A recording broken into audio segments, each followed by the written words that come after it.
मोहतरम नाज़रीन आदाब, दक्कन न्यूज़ में आप सभी का खैर मकदम है। जिला मुस्तकिल के टीआरएस पार्टी ऑफिस में टीआरएस उम्मीदवार बाजूरेड्डी गोवर्धन ने एक प्रेस कॉन्फ्रेंस मुनक्किद की। इस प्रेस कॉन्फ्रेंस में बाजूरेड्डी गोवर्धन ने तमाम हिंदू भाइयों को रामनवमी की मुबारकबाद दी। बादअज़ा उन्होंने बीजेपी हुकूमत पर इल्ज़ाम आयद किया कि इंतखाबात के दौरान किए गए अवाम से एक भी वादे को पूरा नहीं किया। मरकजी हुकूमत ने तेलंगाना को एक भी मेडिकल कॉलेज नहीं दिया। अरविंद ने इससे कबल इंतखाबात में झूठे वादे के जरिए जीत हासिल की थी। जीत हासिल करने के बाद डी अरविंद ने 5 साल का वक्त ज़ाय किया। आवाम को सोचना चाहिए कि इन 5 सालों में डी अरविंद ने 5 पैसे का काम अंजाम नहीं दिया, जबकि टीआरएस हुकूमत ने 10 साल दौर में कई एक मिसाली तरक्याती काम अंजाम दिए। लिहाजा आवाम अपने वोटों का सही इस्तेमाल करते हुए टीआरएस पार्टी के हक़ में इस्तेमाल करें। आवाम के लिए ना ही कांग्रेस पार्टी कुछ करेगी, ना ही बीजेपी। अब वक्त आ गया है कि सही उम्मीदवार का इंतखाब किया जाए। 13 मई को रायदही मुनक्किद है। इस माह की 19 तारीख को जिला कलेक्टर ऑफिस में 12:05 पर पर्चा नामजदगी दाखिल की जाएगी। इसमें मेहमान खुसूसी के तौर पर साबिक़ा रियासती वज़ीर हरीश राव की शिरकत मुतवक्के है। इसलिए 7 हलकों से म्यूनसिपल चेयरमैन, ZPTCs, MPPs, सरपंचों, सब सरपंचों, लीडर्स और BRS पार्टी से वाबस्तगान तमाम कारकुनों से गुजारिश है कि इस प्रोग्राम में कसीर तादाद में शिरकत करें और प्रोग्राम को कामयाब बनाएं।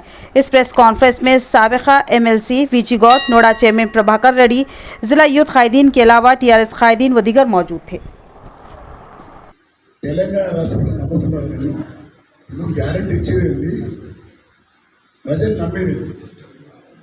ప్రజలు గ్రామాలలో పట్టణాలలో ఈ ప్రభుత్వం వచ్చిన తర్వాత వాళ్ళు ఇస్తున్నటువంటి వాగ్దానాలు ఏవైతున్నాయో పూర్తిగా విఫలమైపోయి గ్రామాల ప్రజలు అసహించుకుంటారు. కాంగ్రెస్ పార్టీ ఈసడించుకుంటున్నారు, తిరుగుతూ ఉంటారు నాయకులు.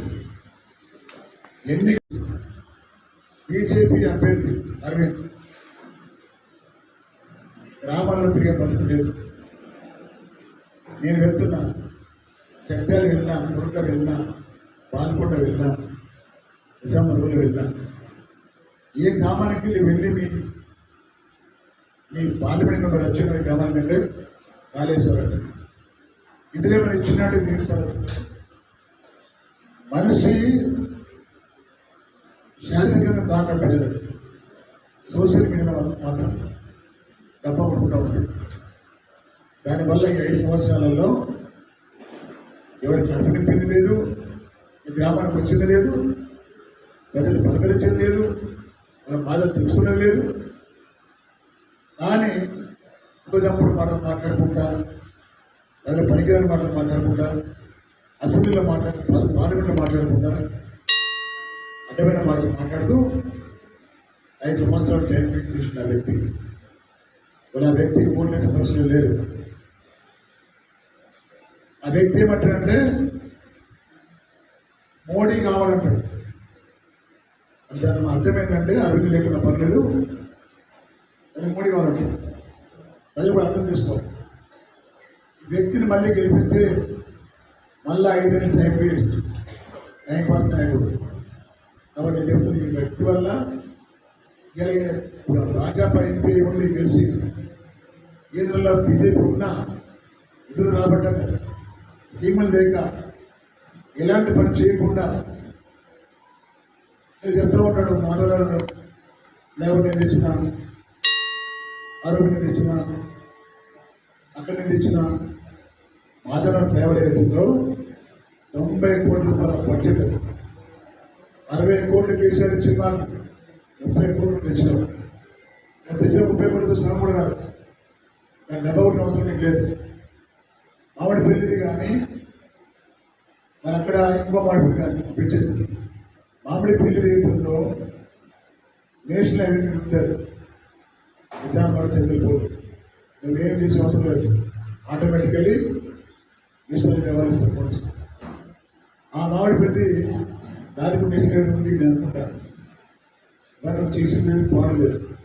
ఉత్పత్తి బతుకు తప్ప నిజామాబాద్ పార్లమెంటరీ స్థానంలో ఉన్నటువంటి 7 నియోజకవర్గాలు పైసలు ఇచ్చలేదు. రెండో విషయం ఏంటంటే ఇంట్లో అదృష్టవశాత్తు వాళ్ళకు ఇద్దరు ఎంపీ, దాంట్లో వాళ్ళకు రాజ్యసభ, అరవింద్ ఏమో పార్లమెంట్.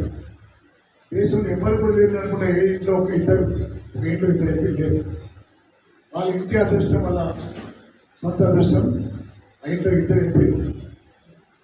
ఎంపీలు ఉన్నా ఈ జిల్లా పెట్టిందేం లేదు, ఎప్పుడు గెలిచిన పెట్టిందేం లేదు.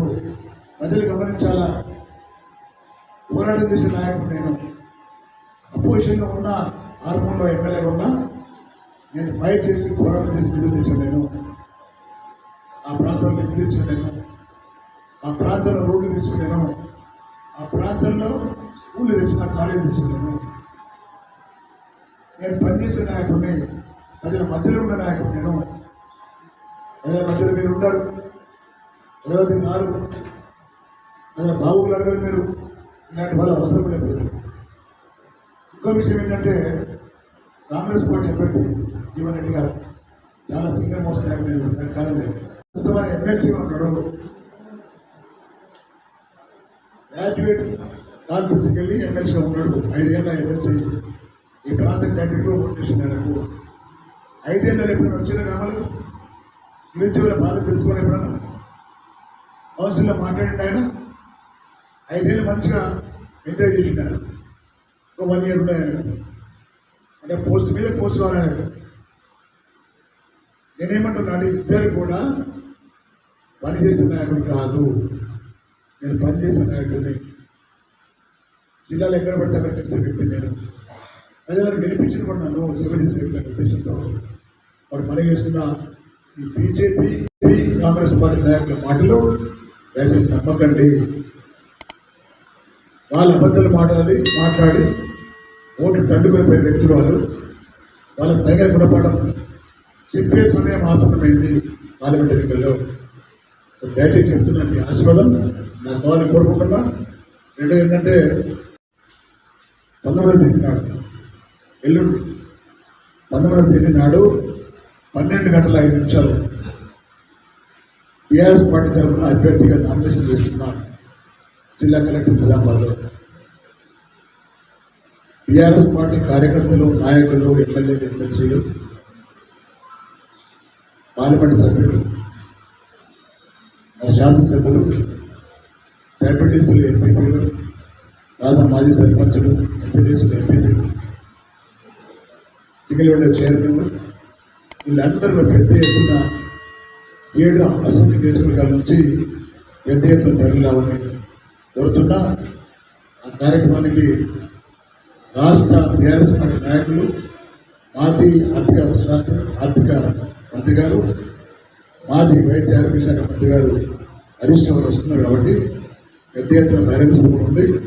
ఆ రోజు పెద్ద ఎత్తున నాయకులు, ప్రజలు తరలి వచ్చి నాకు మద్దతు తెలిపారు కోరుకుంటూ సెలవు చేసుకుంటున్నాను. జై తెలంగాణలో మీటింగ్ బహిరంగ సభ ఓల్డ్ కలెక్టర్ గ్రౌండ్లో బహిరంగ సభ. అది కూడా కేవలం కాదు, ఏమన్నా ధన్యవాదాలు. Thank you.